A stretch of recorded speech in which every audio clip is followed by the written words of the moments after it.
Why should Americans care about the ongoing political turmoil and violence in Pakistan right now? Well, it's the fifth biggest country in the world.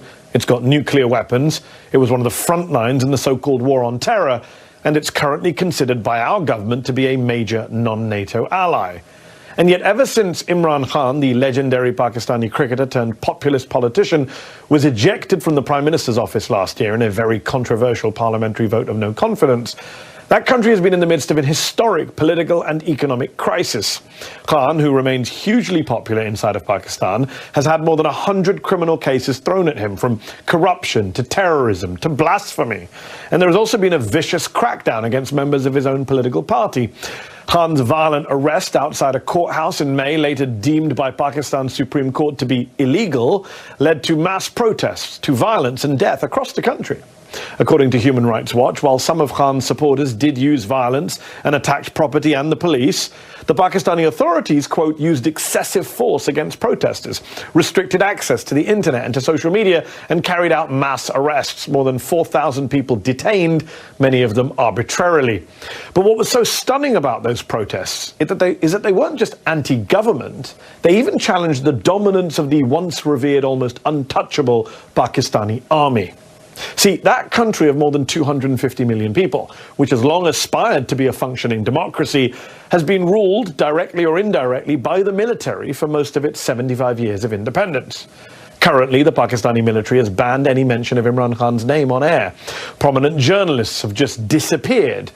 Even Pakistani-American fashion designer Khatija Shah has been detained for taking part in the protests.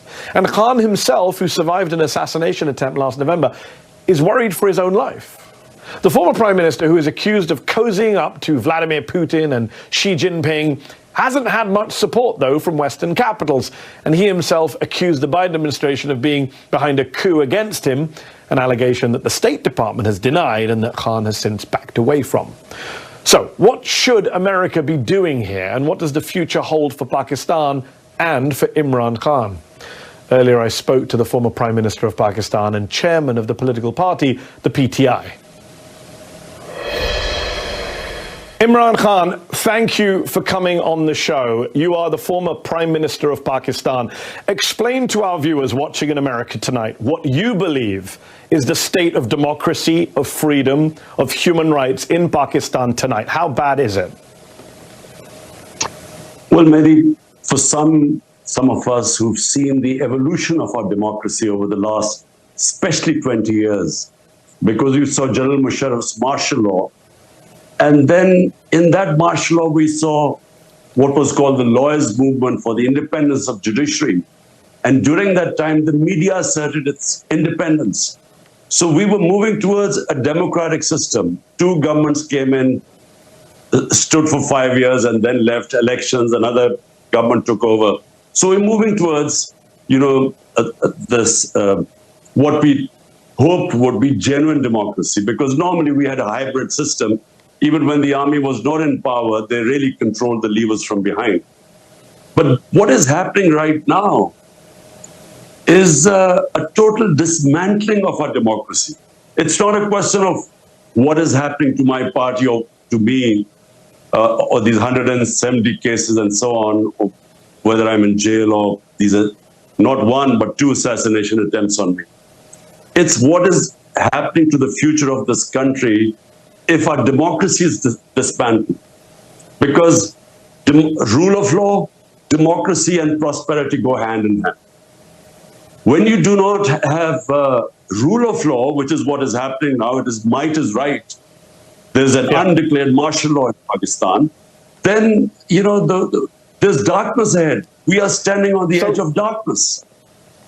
So what is your message to the American government tonight, to President Joe Biden? Because on the one hand, you have urged the US to speak out in the name of democracy and human rights against what's happening in Pakistan right now. But you've also accused the US of being behind a, quote, foreign conspiracy, a coup against you. You've repeatedly called what happened to you, quote, US-backed regime change. Well, I mean, the facts about what happened, about me receiving a cipher coded message from our ambassador in Washington. This is 6th March 22. which said that the American official, Under Secretary of State, telling our ambassador in an official meeting that unless you get rid of Imran Khan in a vote of no confidence, there'll be consequences. And then the vote of confidence, no confidence, takes place the next day. And within weeks, my government is gone. So I merely stated the facts. And by the way, I put the cipher in front of the cabinet, in front of the National Security Council, and there was an official protest from Pakistan for interfering in our internal affairs. But that's behind me. Look, all I want the US to do is their professed aims of so-called Western values of democracy, rule of law, human rights. They shouldn't worry about what is happening to me. They should worry about 250 million people. The whole democratic structure is being wound up. And we, as I said, we have an undeclared martial law. Surely, this is not what the Western countries should want. I mean, they should just speak out against it. So obviously the Biden administration denies being involved in your ejection from power. The current Pakistani government is clearly afraid of you, hence the mass arrests, the talk of banning your party, the more than 150 legal cases against you. They've said you're a bigger threat to the country than Indian Prime Minister Narendra Modi, rather ridiculously. Do you believe that if elections are held on time in October of this year, that your besieged party can still win and that you can still be Prime Minister again? Surely that's a pipe dream now. Look, since I've been ousted, out of the 37 by-elections held, 30 have been swept by my party, despite the total support of the establishment to these 12-party coalition. So clearly they are scared. This whole thing, which happened to us after 9th May, when I was abducted from within the High Court, abduction, and the way that they abducted me as if I was some terrorist. So the reaction to that was used as a way of just clamping down, crack down on my party. We equated to what Hitler did after the 1933 burning of the German parliament. He cracked down on the communists and wiped them out. This is what's happening now. How could a few cases of arson be made a reason for 10,000 of our workers in jail? And every day people are being put in. My entire leadership is in jail. The only way the leadership can come out of jail if they renounce being part of my party. So it's never happened in this country before. Women have never been put in jail. The entire media has been muzzled.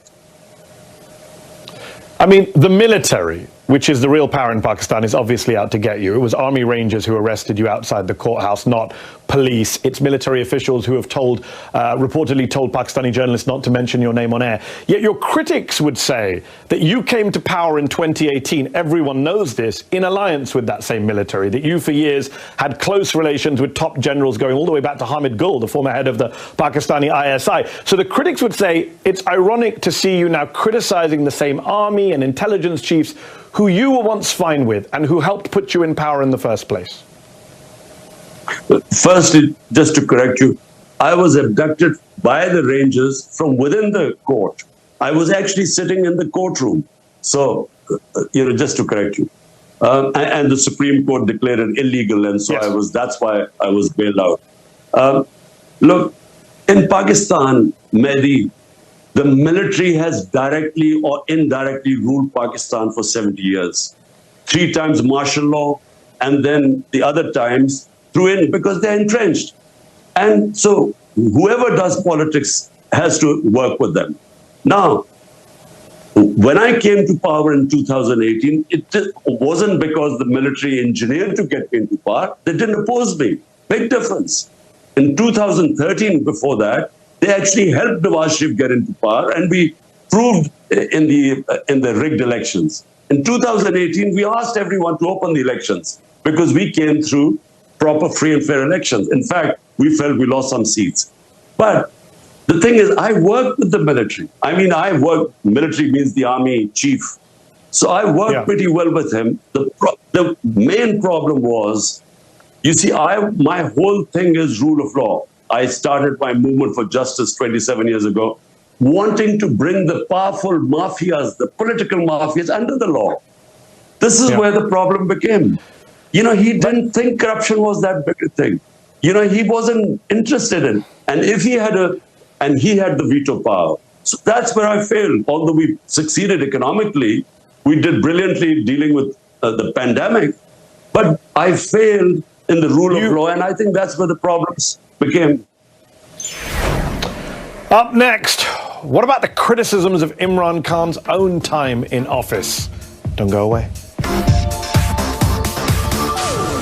Before the break, I was speaking with former Prime Minister of Pakistan, Imran Khan. We discussed the state of democracy in his country and his message to the American government.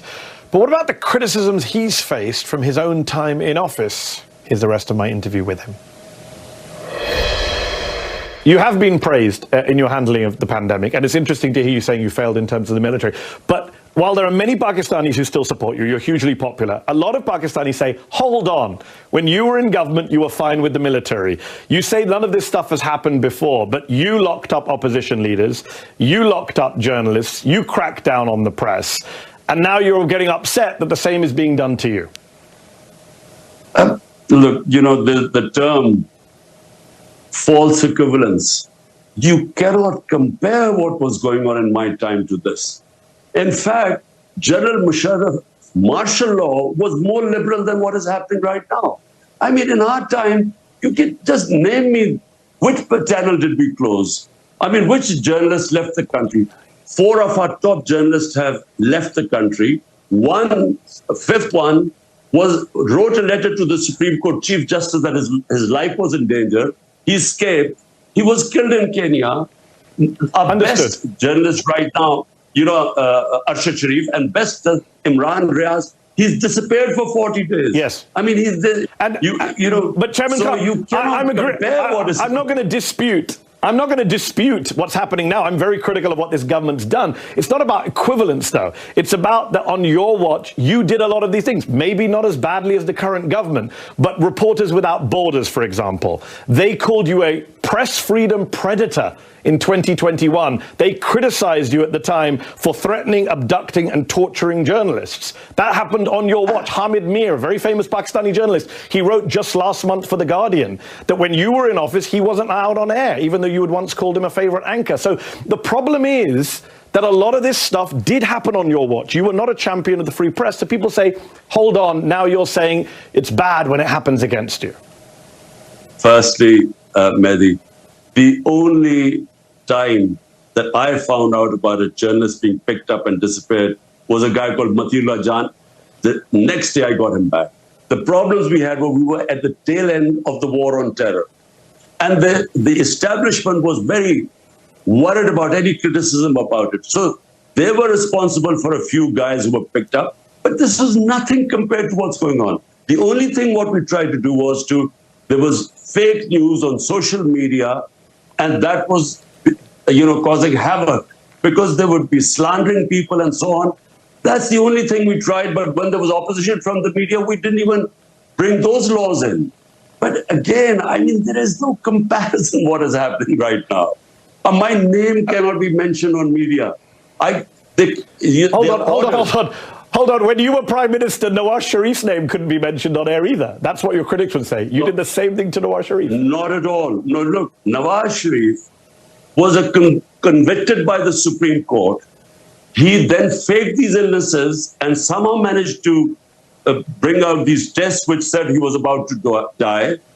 Then his brother gave an affidavit that he's just going 2 weeks for treatment to come back. A convict. He goes to England and suddenly all illnesses disappear, and then he starts giving lectures to Pakistan. He was a convict. You can't compare what was happening to me. I'm not convicted of anything. But the media couldn't say his name. I'm no fan of Nawaz Sharif. I'm just saying his name couldn't be mentioned on air. We're almost out of time, but I got to ask, do you have any regrets about what you did in office, especially with the military, given what the military is now doing against you? What would you go back and do differently if you could? Last question.